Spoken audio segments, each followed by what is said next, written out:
ক্রিমিনালরা যদি স্বাধীন হতে পারে, র্যাপাররা যদি একজন নারীকে রেপ করে তাকে স্বাধীনভাবে মারতে পারে, তাহলে আমাদের ভারতের সংবিধান, আমাদের ভারতের আইন কেন একজন র্যাপারকে উপযুক্ত শাস্তি দিতে পারে না? এর জন্য আমাদের আন্দোলনের দাবি অনলি উই ওয়ান্ট জাস্টিস না, সাথে আরেকটা কথা যুক্ত হবে, তাকে আগুনে পুড়ে মারতে, তাকে জ্যান্ত আগুনে পুড়ে মারতে। তো আজকে যেই কারণে ভিডিওটা করছি, আশা করি তোমরা সবাই বুঝে গেছো।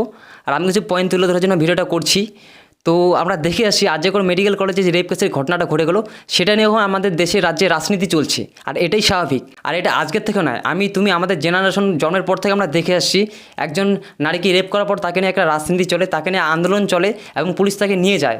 কিন্তু কোশ্চেনটা হচ্ছে, তারপরেও কি রেপ কেসটা বন্ধ হয়? তারপরে কি রেপাররা রেপ করা বন্ধ করে? বন্ধ করে না, আর করবেও না। এটা নিয়ে ক্যামেরার সামনে কুমিরের কারণে অ্যাক্টিং মারে কোনো লাভ নেই। আমরা কবে স্বাধীন হব? আমাদের দেশ স্বাধীন হওয়ার পরেও নারীরা কোনো স্বাধীনভাবে চলাচল করতে পারে না। আমরা এখনও স্বাধীন নই, আমাদের দেশের নারীরা এখনও স্বাধীনভাবে চলাচল করতে পারে না। এই আলবালছাল অ্যাক্টিং মারার কথা আমি বলবো না, এই মূর্খমি কথা আমি বলবো না। দেখো, আমরা যদি স্বাধীন না হই, তাহলে আমরা এই আন্দোলনটা করতে পারতাম না, সোশ্যাল মিডিয়ার মধ্যে ভুলভাল ভিডিও পোস্ট করতে পারতাম না। তো এই আলবালছাল ইমোশনাল কথা বলে কোনো লাভ নেই, কাজের কথাতে আসো। তোমরা বলো তো, রেপটা কি আজকে ফার্স্ট হলো? আগেও হয়েছে, আমরা আগেও দেখেছি, শুনেছি।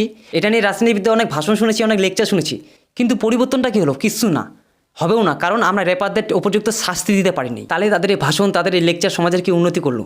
সিস্টেমের কি উন্নয়ন করলো? কেন আরজিকরের মতো বিখ্যাত মেডিকেল কলেজে একজন ডক্টরকে রেপ হতে হবে? রেপাররা তাকে রেপ করার সাহস পাবে, তাকে মেরে ফেলার সাহস পাবে। আর তোমরা কি জানো, ভারতবর্ষের রেকর্ড আছে রেপ কেস নিয়ে। আর আমরা কি দেখছি, আমাদের ভারতবর্ষে রেপারকে উপযুক্ত শাস্তি দিতে, তাকে জ্যান্ত পুড়ে মারতে দেখি নাই। কিন্তু আমরা দেখছি একজন নারীকে রেপ করার পর তাকে জ্যান্ত পুড়ে মারতে, তার মাথা থেতলে দিতে, তার শরীর কেটে কেটে বস্তায় ঢুকে নদীর জলে ভাসতে দেখছি। ক্রিমিনালরা যদি স্বাধীন হতে পারে, র্যাপাররা যদি একজন নারীকে রেপ করে তাকে স্বাধীনভাবে মারতে পারে, তাহলে আমাদের ভারতের সংবিধান, আমাদের ভারতের আইন কেন একজন র্যাপারকে উপযুক্ত শাস্তি দিতে পারে না? এর জন্য আমাদের আন্দোলনের দাবি অনলি উই ওয়ান্ট জাস্টিস না, সাথে আরেকটা কথা যুক্ত হবে, তাকে আগুনে পুড়ে মারতে, তাকে জ্যান্ত আগুনে পুড়ে মারতে।